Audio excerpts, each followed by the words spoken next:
Okay, I think it's probably good enough to kick off. Look, super excited to welcome everyone today to this event, I guess being run by Aurora Digital with Tech UK promoting and supporting this.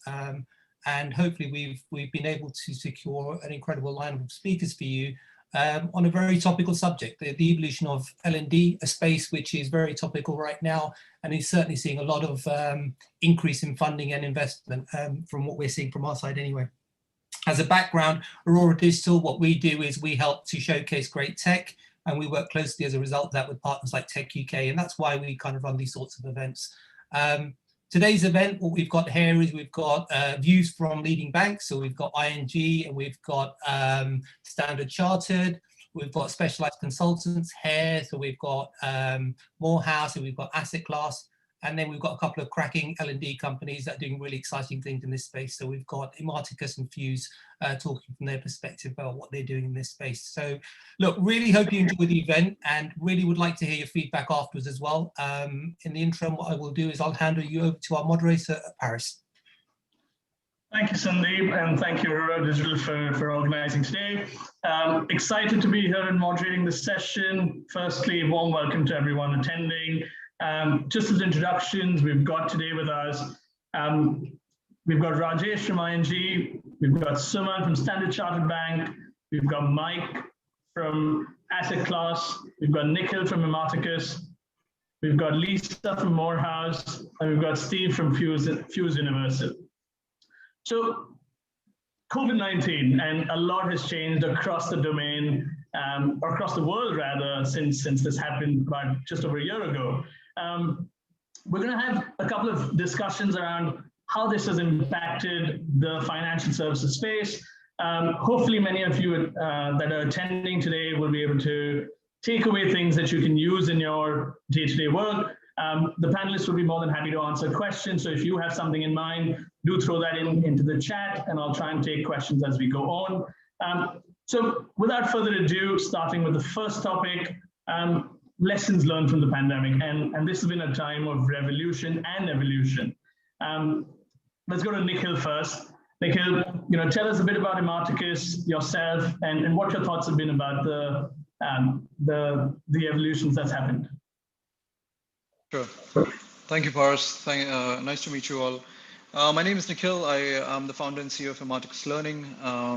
My personal background a little bit, I spent a lot of time with Lehman in New York early on in the day, and then I moved to India for 2 years, which keeps getting extended, and then I ended up working for Nomura for a bit.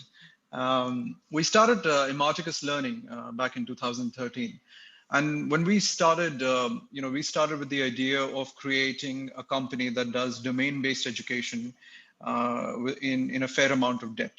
So I think in India at that particular point of time, and there was a lot of K-12 education, there was a lot of higher education, but professional vocational education was not developed, and we didn't see a lot of players with that.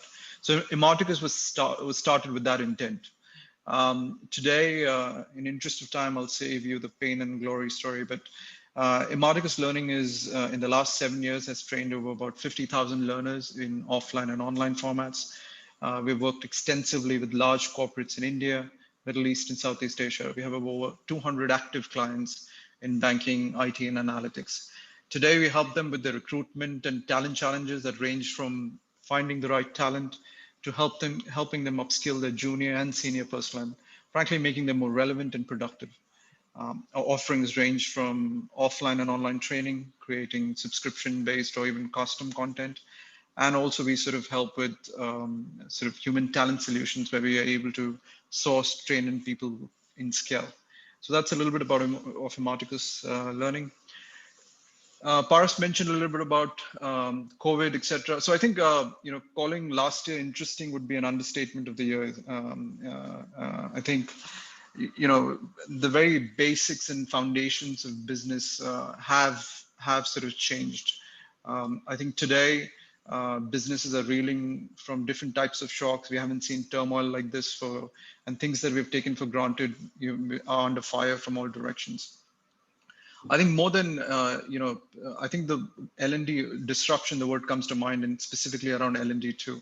So let me spend a few minutes on, what are the trends or what are the things that we saw over the last 1 year or so. The first thing we saw was that most businesses were trying to solve sort of an existential problem. So it wasn't about how do I get my people trained, but it was more about how do I survive, or how do I figure out a new way to talk to customers? How do I deliver a seamless experience? How do I pivot to new markets and new business models, right? So L&D in a lot of cases, I thought, were right there with the frontline guys, learning and teaching at the same time. And I think the people who got it right, will be true partners and enablers for the business, etc. Over a period of, today I'm going to highlight a few examples that we saw from some of our client base. And for interest of, I'm going to only highlight the good examples that we saw from our clients and where we worked with them and hopefully delivered, I think, an experience which was much better than the pre-COVID era.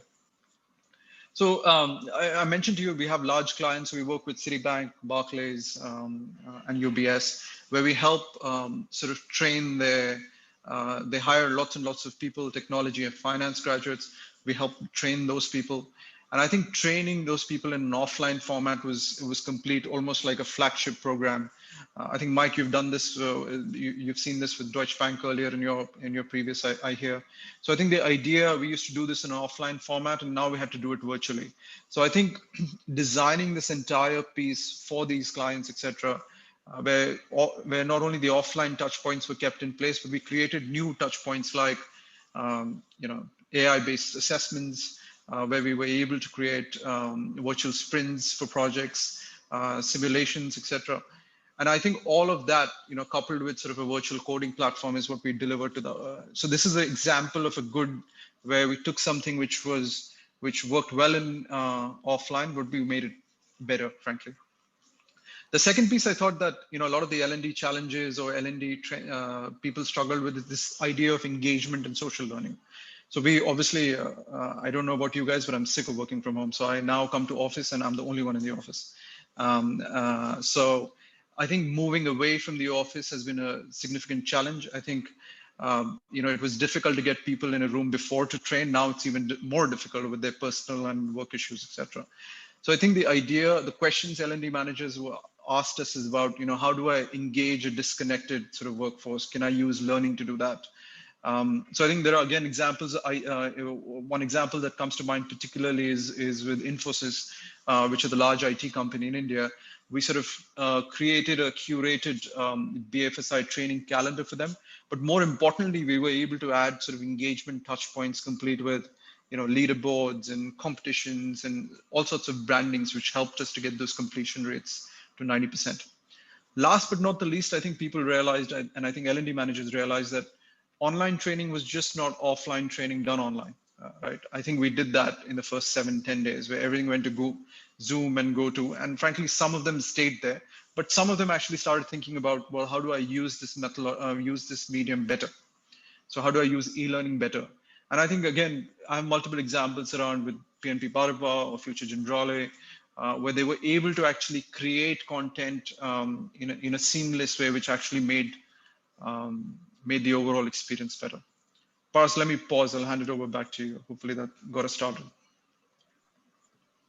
No, actually, there's some really good examples you spoke about, and especially when you talk about seamless learning experiences, especially at a time when, for a lot of corporates, it's been about existence and scale, and using technology to do that. Is there something, you referred around offline and online? Before I go on to Lisa, just for you, in terms of the technology use, how quickly were people able to adapt to this? So I'll give you, I think the best way to highlight it is through, so we used to, in the offline format, we did all sorts of workshops around simulation workshops for our clients, right? So BNP used to run a trade life cycle sort of simulation for us. Now, the idea was to do that in a virtual format, do it faster, do it tomorrow, and please don't increase my cost. So those are the type of mandates we were getting, etc. In some areas, like where we were able to use technology better than before, I think has been in around certification prep. SocGen is a large client for us, and we do a lot of prep-based certification, like a CSI type of certification. I think, we actually turned that program on its head, and we actually now have created sort of an assessment-first program along with online mentoring. I think that particular program has given us better outcomes. So I think using it smartly and not spraying it all over in terms of online learning, e-learning is something that I think we learned ourselves, and I think our L&D partners helped us learn over the last 9 months or so. Fantastic. And that sort of is a great point for me to go to Steve. Steve, you're doing a lot around how tech is enabling L&D. Tell us a bit firstly about Fuse Universal, and then, how have you helped, and where have the lessons come on when it comes to the impact of the pandemic? Sure. So Steve Finine, president under Fuse. We're mainly a digital learning platform. That's where 90% of our business is. We have about 3-4 million people use our platform globally across the world, from brands like Dropbox and Vodafone and Merck and others. And the first thing that we saw when I guess COVID hit was a doubling in the traffic of our platforms overnight. So pretty much straight away that the need for digital learning became obviously much greater. And our platform is I guess it's the opposite of Zoom, so it's more asynchronous, more akin to YouTube, LinkedIn, Google type stuff. So how do you find knowledge? How do you update knowledge? And how do you get knowledge at point of need? And what we found, I think, in our clients is, in essence, the first thing we found was those that had already built the muscles of modern digital learning were running at the problems their organizations had really fast. So if we look at someone like Vodafone in the UK, they were able to retrain all of their retail center staff, 5,500 people within weeks, to be from retail staff to customer agents, because the L&D teams had skills to be able to move what was predominantly face-to-face training now to predominantly kind of digital learning. You look at other brands, we had like Ocado. Overnight, they got to retrain every driver to be updated with what's your new doorstep policy. So beforehand, the driver could greet the person, shake their hands, give them a hug if they want. I'm not sure that's in the policy, but they could quite happily, have. Whereas that next morning, obviously, everyone's got to be updated on what do you do on the doorstep, how do you interact on the doorstep, and then every couple of days, right, the rules are changing. So how do you continuously update people and get them informed and so forth? So again, we found those type of organizations adapting really, really well. I think if you look at the companies that hadn't maybe invested in becoming modern digital learning organizations, then there's lots of question marks for that, right? Because the only thing you can try and do is run into a Teams and a Zoom world.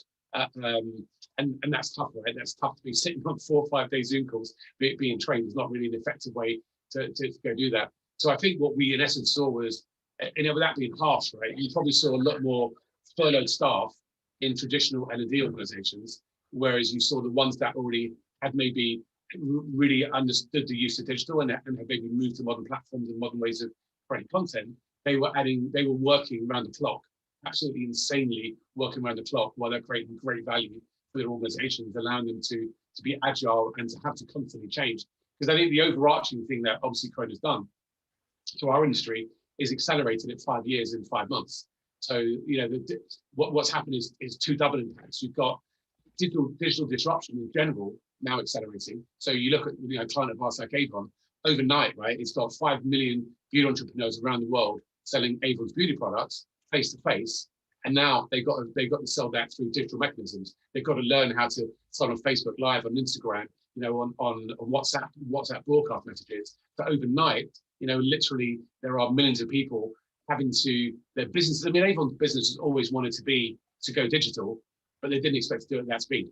So digital disruption has massively accelerated the move of so many organizations, and therefore L&D is trying to keep up with that, saying, well, we haven't got 5 years to do it anymore. We've got 5 days to go and actually help this transformation that's happening. So, I think we've been effective because we got to go digital quicker, but the businesses we're servicing are going digital faster. Therefore, the need is a double whammy. So, yeah, I mean, on our side, though, it's been great, right? The market's moved towards us, rapidly. So, we're in a place where we're able to create even more value and to see that, I guess, the vision of what we had for the world is being more helpful in a shorter time period.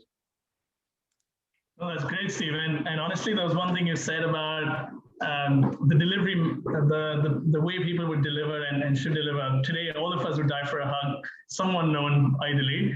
But yes, that's something. And you referred to social selling a little bit. And I'm going to actually, where we're talking about new modes of business, and this is just very quickly for you, Steve. What, people like Avon and others, what was the model of operation suddenly? Was there a bit of hybrid, and did that help in any sense of implementation? So you mean in terms of, sorry, you mean in terms of their business moves, social selling, how do you mean? Yeah, in terms of the business itself, yeah. Did you see them use online and offline collectively well? Especially from an element. Offline effectively stopped, right? So offline training effectively stopped. So you've only got two mechanisms. It's asynchronous and synchronous learning. So you've got a combination of using Zoom, Facebook Live, and so forth to train. But obviously, their big investment was in, utilizing the platforms like ours that they already have to be able to. So our traffic, for that audience is we're in 51 countries, 51 languages, helping that transition from teaching people how to sell socially. So their number one program, obviously on the platform, is social selling skills. So it's them capturing their best experts in each local market upon how do they use social selling tools such as YouTube and WhatsApp and Facebook and Facebook Live and so forth. So what they're doing is they're bottling the greatness of their best people using social selling skills and then making that available to the whole audience. And the people are in essence moving an hour away from this. And the most interesting statistic is in all our clients is when they look at what makes someone perform the best, it's not them going through a course. I mean, Avon did a really piece of interesting research where they looked at the million odd people going through using the platform. They looked at the people that went formally through courses and asked the question and said, if people go through lots of content in one go, so basically a course-based approach, what's the difference in performance? And the performance difference was about 6% difference in overall revenue for those 100,000 people looked at that. The people that create the habits of being a modern continuous learner, so going back to the platform for bits of learning, so they're going back and using the platform in a way they use Google. So I'm going to go search for that thing. I'm going to learn how do I set my Instagram account up, and I'm going to do it. So I'm going to learn really close to the thing I'm doing. I'm going to learn 5 minutes and apply. Search, find and apply, search, find and apply. So the people have got these habits of now being curious and going in, popping in and getting new bits of knowledge, going back, refreshing and so forth. The difference in performance was 300% more revenue over a 6-month period. And we've seen this continuously in case studies throughout our client space, that it's the habits of creating a continuous learning culture and an organization where they're now measuring. So Avon this year, in 2020, they started with their goal, like most companies, how many people do we want to train or certify this year? Now with the data, clearly it's saying that's not the goal in 2021. For their 5 million beauty entrepreneurs, the number one attribute is how many continuous learners are they creating, measured by the frequency they come back to the platform, which is exactly the same measurements that Facebook or YouTube or others would look to say the success of their platform. So I think that's a huge, and I think across all our clients, data tells us the same thing. Those that are moving away from course-centric approaches, where it's kind of impossible to stuff all the knowledge in a course into someone's head, right? We always knew that, right? But there just wasn't maybe a better way to doing it. Now we're finding is the tools and the technologies and so forth have caught up that allow this new way to be designed and this new habit to be embedded. Fantastic, and this shows how rapidly businesses have actually changed. So for people listening in, I think one of the key things all of us have experienced and are hoping you can take away from this session as well is the speed at which we evolved through this time. Lisa, coming to you, and I understand one of the areas of work that you've spent time in, and something you could share a little bit more about is, when there's a large scale of hiring, and I'll come to you and Mike with similar questions on this. When you talk about onboarding and virtual onboarding as such, what have been the lessons that you feel, your clients or you've seen in terms of how they've managed to do that well? Right, so hi everyone, I'm Lisa, I'm a people and change consultant from Morehouse. So we've been talking to our clients about a lot of these things, and similarly to Steve and Nikhil, almost needing to do things overnight. We needed to have all these new answers and all these new ways of doing it, and that lovely balance of trying to prove that you've thought about it, but also doing it very, very quickly and quicker than anyone else. And the virtual onboarding piece was huge.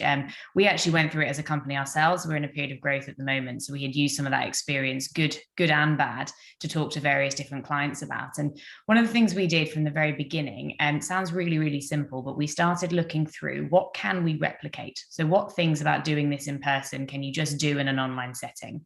That covered some of it.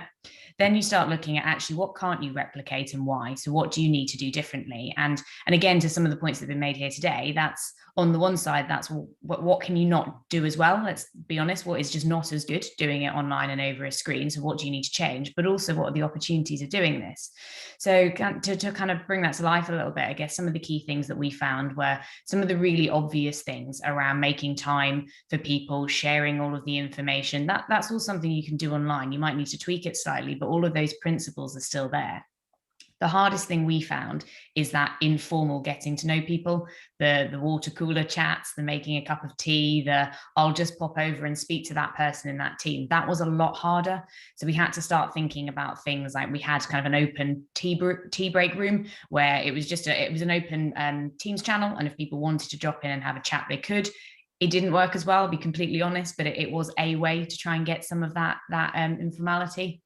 Other things that we found that were a little bit easier, and actually we will continue to do, is we used to have to be, this is the way that our business model works. We're consultants, so we're billed out to clients full time. We have a full-time job as well as doing these sorts of things on the side as well. And it was really hard to carve out time away from your client role. You had to leave the client site to go onto the Morehouse site to have a conversation. You had to, secret yourself away in a coffee shop to have a call during work hours. And now, of course, the concept of things like work hours has changed completely. So it's a lot easier for people to drop in. So it's a lot easier to spend an hour on a call with a client, drop in for 15 minutes and check in on somebody. So these are the sorts of benefits that we found, but really taking it back to the basics and, what can we just shift online and what works and where do we need to be a little bit more creative? Fantastic. And Mike, you, from your previous experience, especially at Deutsche, you had a lot of experience onboarding staff, especially at the graduate recruitment level. Where do you think the lessons were in terms of that space as well through this time? So yes, you're quite right. I was previously responsible for product training at Deutsche Bank, pretty much for the last 20 years or so. So that's graduates all the way through to board members. And the graduate piece is a really interesting one, because what we do at Deutsche is we take in roughly, it varies year from year, but roughly 750 graduates every year globally into the investment bank, into corporate finance, and into asset management. What we do is we fly them all into London, so it's a global program. So there's all the costs based around that of flying them in, accommodating them. Used to be about 6 weeks. We've now brought it down to around about 3 weeks or so. So clearly with the pandemic, we had to change that.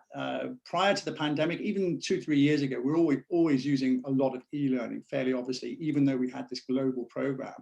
And I think we know what the added value of that e-learning was even 3 years ago.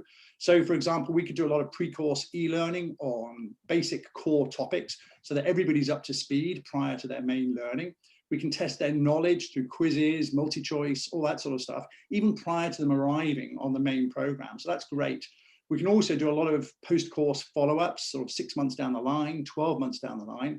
And actually, it's also very good, we find, for really doing something that's job specific. So, if you've got 750 grads, you'll find that, a year into their roles, actually, they're all doing quite different roles. There could be 25, 30 different roles there. It's very difficult to get into, a classroom environment for those 30 different roles. And e-learning is fantastic for saying, okay, we can actually split this out now and find pathways and roadmaps for specific roles for specific grads at points in time. So we know all those added value things have been there for many years now in terms of the e-learning. And most of us, I think, have been using that. And also we know what the quality is in advance. So, you can see the e-learning, you can look at the quality. That's not always necessarily the same in terms of a classroom where there's, so many more variables. You don't necessarily know exactly what's going to happen in that classroom. And so much of it depends on, the quality of the trainer. So there's a lot of added value to e-learning. We then had to step back, I think, as well, and say, well, what was the objective of flying everybody into London? Periodically over the last 20 years, we've looked at this probably every 3 years or so and said, should we really be doing this? And every time the answer comes back from senior management, middle management, and the grads themselves is that, yes, we want to do this. There's two objectives to doing this type of training. One is just the technical knowledge.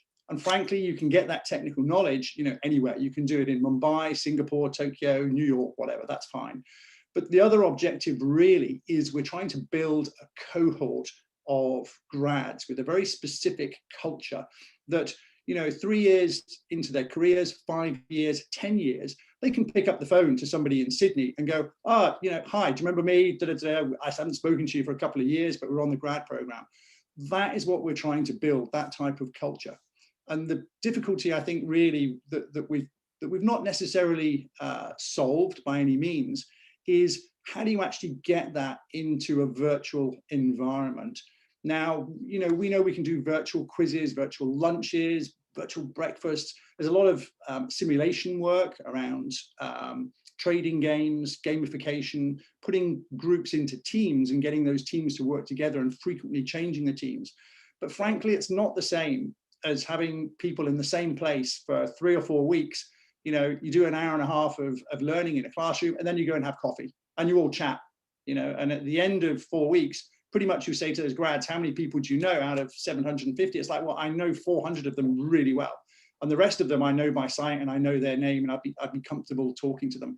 That I think is the area where possibly that, e-learning and the whole sort of structure around how we do this, we need to put more thought into how do we get those virtual meetings and that culture developed out of e-learning. And maybe it's not possible, I don't know. But that to me was one of the key challenges that we faced and we will face going forward as well, because we will be cutting down the classroom amount without doubt. It's a question of now of how do we cut that down without losing a lot of that culture and that team building ethos. That's such an important point. The culture and team building is one of the key reasons how L&D supports building the function and the business further, rather.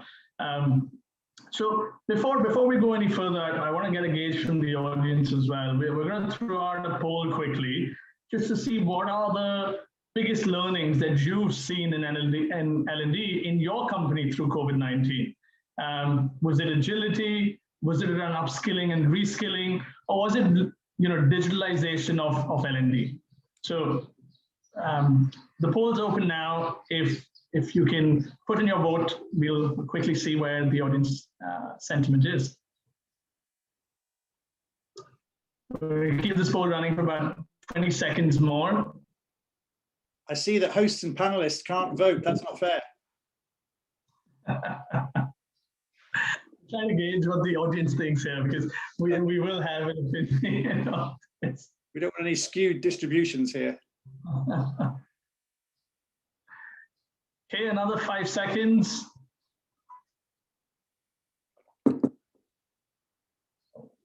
3, 2, 1. Okay, let's see what the results look like. We're going to try and close the poll now. It's quite an equal split. There's 33% of you who said agility was a challenge, or was an area of learning rather. Reskilling, 33% again said reskilling was a learning, reskilling and upskilling. About 42%, which is a winner by a small margin, said that digitalization was the biggest learning. And I think that's, as businesses evolve, these will be things that we see companies put more focus on.